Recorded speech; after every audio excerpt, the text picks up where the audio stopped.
technology, including communication skills into medical schools goes a long way in actually improving communication skills of doctors generally. In a study where they actually put fourth-year medical students through communication skills and allowed them to communicate with the family, they actually found that these medical students did far better than well-trained professors in medicine in actually communicating the necessary skills, and actually had very high family satisfaction after the family conferences. Now that was about communication skills. Now what should be your visiting policy? Now right across the world, many different cross-sectional studies have shown that ICUs across the world practice what is called as restricted visiting hour policy. The families are allowed 1 or 2 hours in a day into the ICU, and the rest of the day they are just made to wait outside in a waiting room. What is the logic behind the restricted policy? There doesn't seem to be any evidence. It's just age-old belief, age-old practice. We believe that there is risk of infection. I mentioned the word believe. Is it true? No, it's a myth. Lot of studies have shown that it is not the patient relatives who carry infection, but it is we as health professionals with poor hand hygiene practices and other practices that we actually transmit infection from patient to patient. And in fact, we transmit MDR infections across from patient to patient. We believe that the families coming into the ICU interfere with treatment and working efficiency. Is it true? Generally not. It's estimated that 80% of the time there's not much that we do to the patient. The machines work for the patients, the monitoring goes on without us interfering too much, except for some fiddling around with vasopressors and maybe a little bit of changes on the ventilator. But generally 80% of the time the families can be around, and it doesn't actually affect the efficacy of the working or efficiency of the working within the intensive care unit. We believe that presence of family causes patient stress.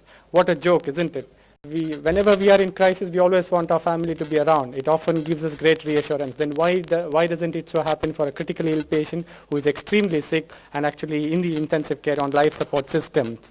It is also assumed that stress levels in the family are very high when they come to see the ICU. Is it true? Probably not. It's another myth that we have created for ourselves. In fact, studies have shown that allowing families into the intensive care unit, even during rounds, actually increases the trustworthiness and increases the trust that they have with the treating teams, and they actually even have a better understanding of the patient's prognosis and accept the bad news much, much easily. And there's also long-term consequences where they found that stress levels and anxiety level related problems over 3 to 6 months are much less when you actually have families taking part in rounds and also being with the next of kin within the intensive care units. We also believe that it violates patient privacy. Not really. The risk is actually very, very less if you have a structured and protocolized communication policy with the family. So in short, in an extensive comprehensive review that was performed by a group, the authors actually found that flexible visiting hour policies could actually provide better patient and family-centered care, including allowing children of adult ICU patients to be next to them for variable periods of time within the intensive care units. They also found that there were some disadvantages, but these were all disadvantages which were more for the treating teams, such as inconvenience to the nurses, inconvenience to the doctors, so on and so forth. But in no way did it actually hamper the patient's safety, neither did it hamper the patient's clinical care. So I think it is a small price for us to pay for a patient's long-term safety and better family satisfaction, and we accept what is called as flexible visiting hour policies. Now, I talked so much about good communication, unrestricted visiting policy. Does it have a clinical benefit? If so, what is the evidence? There are numerous studies which have shown that there is increased patient and family satisfaction. It also shown to actually decrease incidence of long-term psychiatric illnesses related to ICU admissions in the family. In a study, they've shown that there is almost a 50% reduction in the incidence of psychiatric-related problems in the ICU at the time of ICU discharge and at 3 months for all those families who have had patients inside the intensive care unit. It's also found that good communication with or without the help of a family counselor actually decreases the cost in the ICU, decreases length of stay in the ICU, and surprisingly also decreases mortality within the ICU. In a before and after intervention study, Lilly et al. Found that after introduction of a intensive communication intervention, they found that the mortality in their ICU decreased from about 35 to about 20 odd percent, and this was attributed to earlier withdrawal of unwanted therapies in patients who are unlikely to benefit with prolonged intensive care units. So it also led to a significant reduction in length of stay, also significant reduction in the cost, as we already saw in the last slide. Now, for all the hard work that we do, who actually remunerates the intensivist? Data for that from the Indian scenario is very, very sketchy. As you all know, the Indian healthcare services provided to a large extent, especially in the critical care circles, by the private health. And what are the options that we have have for our remuneration? There are two options. One is hospital provides fixed packages, or the patient pays for the service. The patient paying could be either from his own pocket or through an insurance which the patient might have, and this is what is called as a fee for service. Now, coming to the first strategy, that is hospital or fixed package. The fixed package could be offered to the intensivist alone or to a group of intensivists, or the hospital can outsource the ICU services to a team, and the team would comprise of senior intensivists, junior doctors, nurses, respiratory therapists, and all other allied paramedical specialties. So these are the two ways in which you could think of remunerating an intensivist from the hospital perspective. Or if it is a fee for service, it could be like any other specialty. You have daily rounds, daily consultations, and procedure related consultation fees could be offered.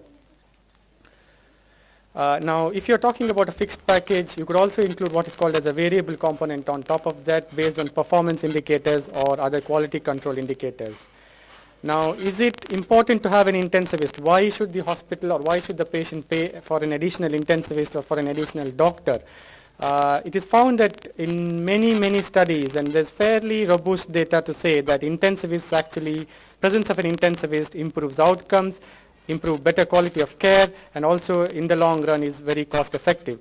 If you look at this study done by the Leapfrog group, they have found that the savings that the hospital actually benefits, or the health system actually gets, can be anywhere between $500,000, that's $5 lakh, which runs to a few $1 million over a period of weeks to months.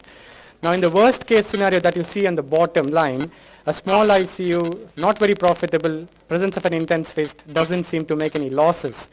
And in the best case scenario, a very busy ICU in a tertiary level center, the cost savings are extremely huge. So therefore, presence of an intensivist is not a loss. If anything, it's going to be only a profit to the hospital and also to the patients. What is the benefit that the hospital gets out of an intensivist? The non-intensivist specialties can actually contribute to income generation by concentrating their efforts in other areas of the hospital for providing other clinical services. There is also improved quality and therefore long-term cost benefits. And what is the benefit to the patients? There are lesser cross-referrals possibly, and better quality care is also provided. In summary, whatever may be the type of remuneration structure, both direct and indirect cost benefits exist to the patient and the organization providing health care in the presence of an intensivist. Thank you. Thank you, Dr. Sunil. Our last speaker is Dr. Bhattacharya, who is already introduced to the audience previously. He is going to talk on current practice of DVT prevention guideline, anticoagulation, mechanical device, or both. Good evening, everybody. I know that last talk at that one DVT, you may feel that something real boring is going to come, but I'll try to finish in as early as possible, and Dr. Rajesh has told me, sir, within 10 minutes, okay, I'll take just 10 minutes. I'll tell you something good, and then we'll push off, okay? So just bear with me for 10 minutes, because nowadays it is easy to arrange a speakers and it is difficult to manage with the actually audience. So I'm feeling proud that at least 15 people are there in the crowd. 16, okay, that's great. So current practice of prevention of anticoagulation mechanical device was, as such, if you see, this is a huge topic, and recently, if you, I don't know whether you have gone through this thing internet or not, but 2012, And this ninth SCCP guidelines has come a few days back. But unfortunately, I could not make it. It was more than 600 pages, and it was very difficult for me. But from critical care point of view, few points already I have taken. But otherwise, the things are almost same. Lots of changes has been done. Lots of idea as far as medical management, then anticoagulation management in atrial fibrillation, then patients with knee and joint replacements. Lots of things has been changed. So I request all of you to go through that ninth SCCP guideline, which has come a few days back. Okay. So risk of DVT in hospitalized patients, we all know, and mostly the orthopedic patients, major trauma patients and spinal cord injury patients, they are vulnerable. Why we talk, because this is about guidelines. So why we talk about guidelines? Basically for clinicians, it guides us to manage the patient. From medical legal points of view, it defends and supports claims, negligence or malpractices, and to manage a somehow good quality in our hospital practice, and that's why we want to manage we want to go through guidelines. See, this is a simplified coagulation system, and we can see that finally it is factor 10A and factor 2A, which converts the fibrinogen to fibrin and which forms the blood clot. Presently, the whatever drugs which are available with us are oral anticoagulant in the form of warfarin and parenteral heparin and low molecular weight heparin.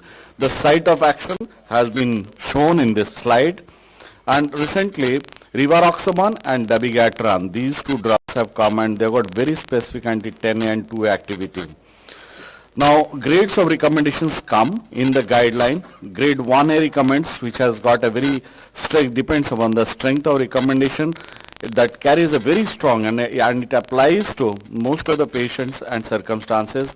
Grade 1B, it is strong but applies to most of the patients, and 1C to less number of patients. Similarly, 2A, 2B, 2C, that intermediate and low strength of recommendations. If you see the incidence of venous thromboembolism, it increases with age.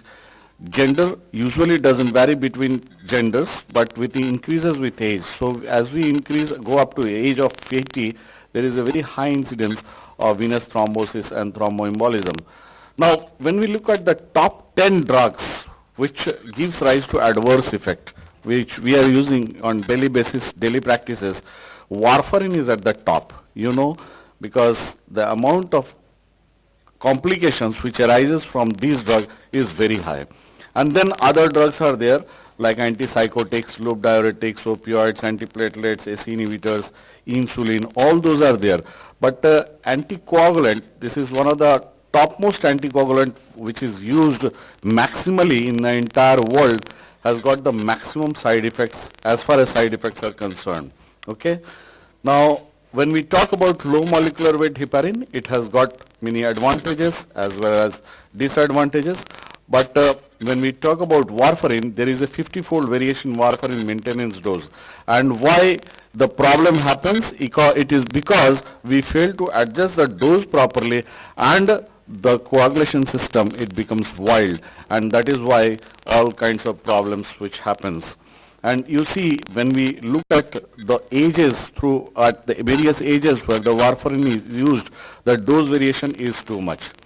Now, when we start warfarin, 4 easy steps we must remember. One is give 1.5 times multiplied by estimated maintenance dose for 2 days, and then estimated maintenance dose multiplied by 3 to 4 days if there is no rush. Now, this is a simplified way of how the warfarin is to be started, but our main goal is to maintain an warfarin INR between 2 to 3. And what are the main contributing factors which which causes the variability of dose of warfarin? And 3 most important things are the alcohol intake and drug interaction, and third is the liver disease. These are the 3 most important things which actually causes problems. But again, one of the most important thing is who actually supervises this anticoagulation. Writing is very easy, but monitoring is very difficult. So that is why a person who is prescribing warfarin must monitor it also. If you are not monitoring, then you are putting your patient into problem. Now this is a simple algorithm how you can actually titrate dose of warfarin.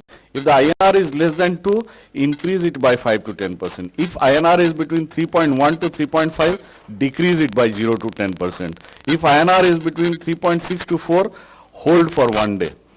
And then if INR is more than 4, again hold it for 1 to 2 doses. Then again decrease it by 5 to 10% and decrease it by 10 to 20%. This is a simplified approach how you can manage.